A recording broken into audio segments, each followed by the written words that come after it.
Welcome everyone to the Sim Racing Show. Thanks so much for joining us. By the end of this video, you are going to know everything that's going on in the world of sim racing right now, including some hot off the press, big swoop coming in the world of F1 Esports. It's potentially massive. We're also going to talk about iRacing, ACC, RaceRoom's in here, Automobilista's in here as well. There's a brand new sim racing studio, World Superbikes, Rennsport as well. Absolute meme game. We're going to talk about it. We're going to start off, Sam, with a iconic racing car already, Ferrari 296 GT3, thing added to iRacing fairly recently. I think it's a car that won the real-life Nürburgring 24 Hours last year, in a good year for Ferrari in endurance racing, because the 499P also won at Le Mans. So, it's coming to RaceRoom. Do you know anything about RaceRoom? Because our mutual friend Nathan Maximum, esports driver, Kireth esports driver, he's spending a lot of time on RaceRoom for various competitions. I don't think it has the presence of iRacing ACC, but Sam, what do you think about RaceRoom? I mean, I've heard of it, obviously, like you said, through Nathan. We both know Nathan. But it's not one of the games that really sits on the radar for me and probably most people I know, most of your viewers, because it's not in like the top three names. It's there. I don't know overly too much, but the Ferrari going to it does sound really cool because it's a great car. Yeah, it's in their GT3 cars. RaceRoom is a free-to-play game, but it's very piecemeal as I understand it. So it's not like iRacing, it's a subscription. It's free-to-play, but you sort of have to buy everything. And that's being released actually the day we're recording this, which is pretty awesome. The V6 Ferrari 296 GT3. And continuing on with RaceRoom, actually, they're adding a new track, which is Circuit To, which I don't know a lot about. And but that's a street circuit. I think it's a bit like Macau, actually. Yeah, it's in France. I think so. Like really tight, twisty races. It sounds like absolute carnage online. You've got that famous video from the touring cars where the pace car comes out and the touring car wipes it out. It's not the one with the roundabout, is it? It's a different one. No, it's a different one. Okay, I'll have to check it out. Let me know in the comments where I can see that, everyone. We're going to go on now to Automobilista. It's been confirmed. We broke this last time in the Sim Racing Show about Automobilista and IMSA joining forces.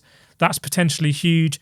Does it freeze out iRacing because you have WEC partnering with Le Mans Ultimate exclusively, and then you have IMSA now with Automobilista? Is iRacing sort of in the middle? We will see, but confirming what's being added, we've got the BMW M Hybrid V8, we've got the amazing sounding Cadillac V Series R, we've got the Porsche 963 that's doing very well this season, a lot of customer cars there. So we got those hypercars, and maybe we'll see some more tracks like Sebring and Road Atlanta. Coming on to Sebring, big weekend. It was iRacing's first ever dynamic weather wet racing. I think round of applause for iRacing. Maybe you can applause at home if you want to. It went faultlessly. Well, you were racing in it, Sam. So let me know, how did it go? You were part of history there, first ever dynamic race. So I say faultlessly as in iRacing ran faultlessly. My team did not run faultlessly. It was brilliant. So we had our qualifying in the dry. Last few minutes it was starting to spit. So with the dynamic weather, that rain carried on, and then for the start of the race, it was wet. Obviously, moving into the race, you've got to make a decision what tyres are going to start on. One team gambled on the slicks. Wasn't the right move at all.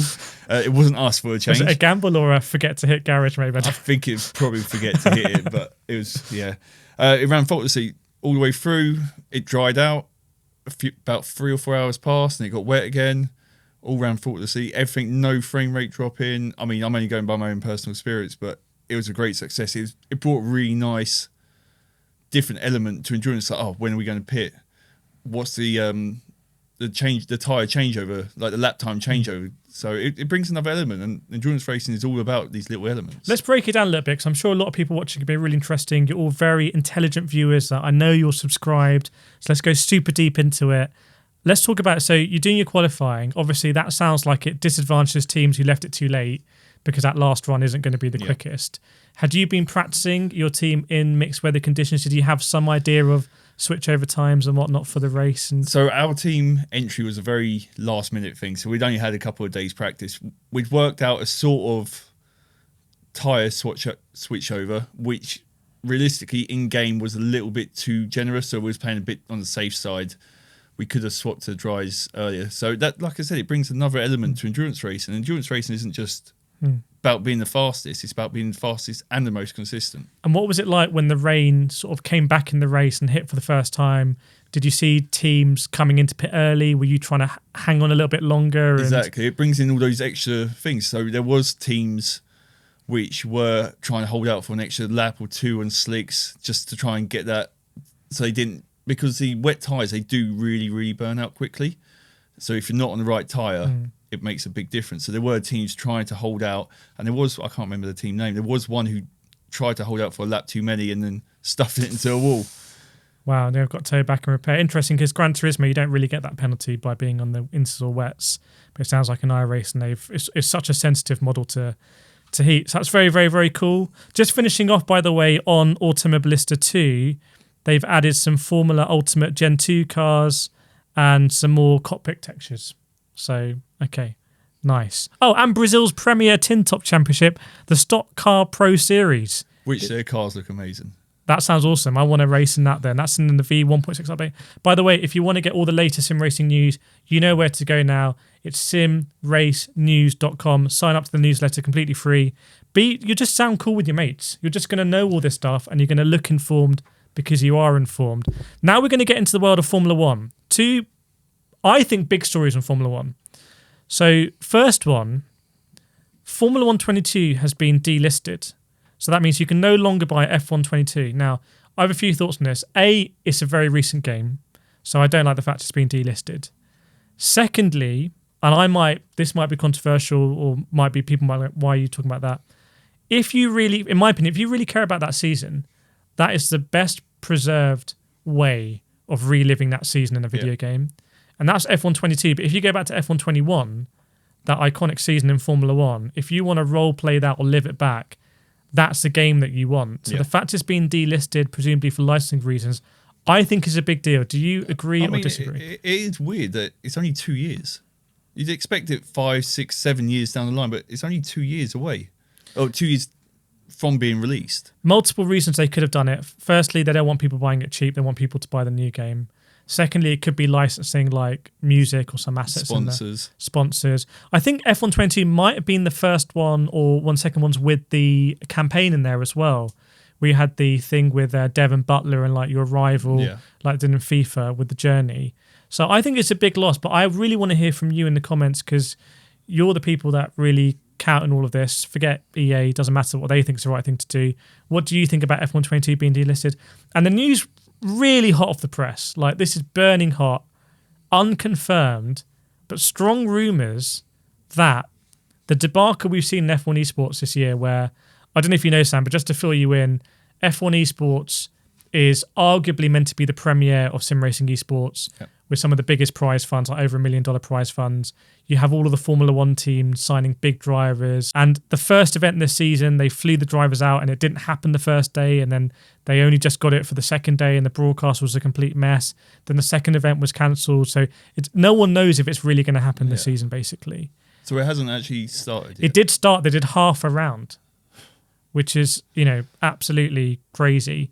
Rumours now that R Factor 2 and Studio 397, who make Le Mans Ultimate, are going to swoop in and take that license.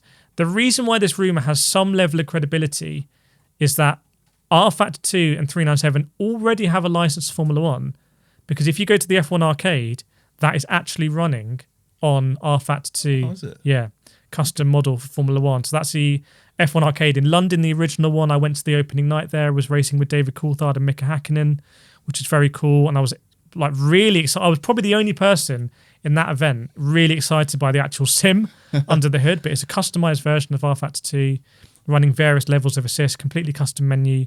That's now international. They've got one in the US. I think they've got one in Birmingham as well.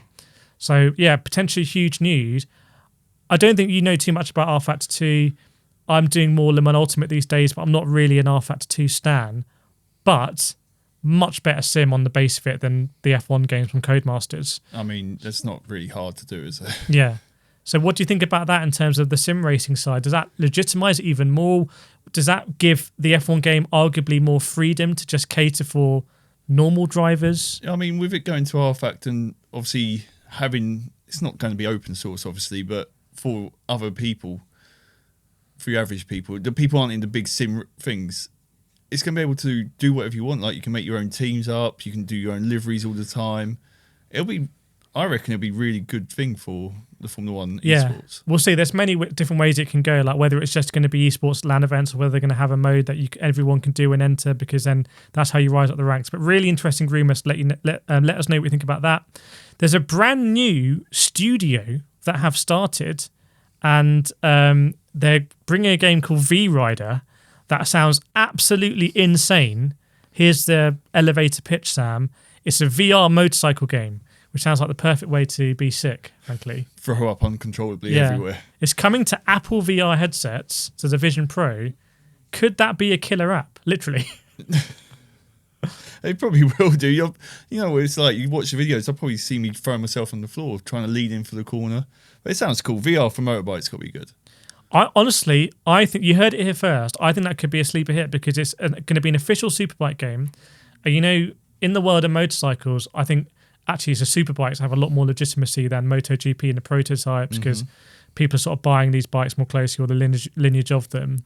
So if they have a really good sort of garage mode where you can walk around the Superbikes and rev them, and that could be a real killer app. With VR, you're expecting them to have the whole walk around, inspect the bike. Yeah. Exactly.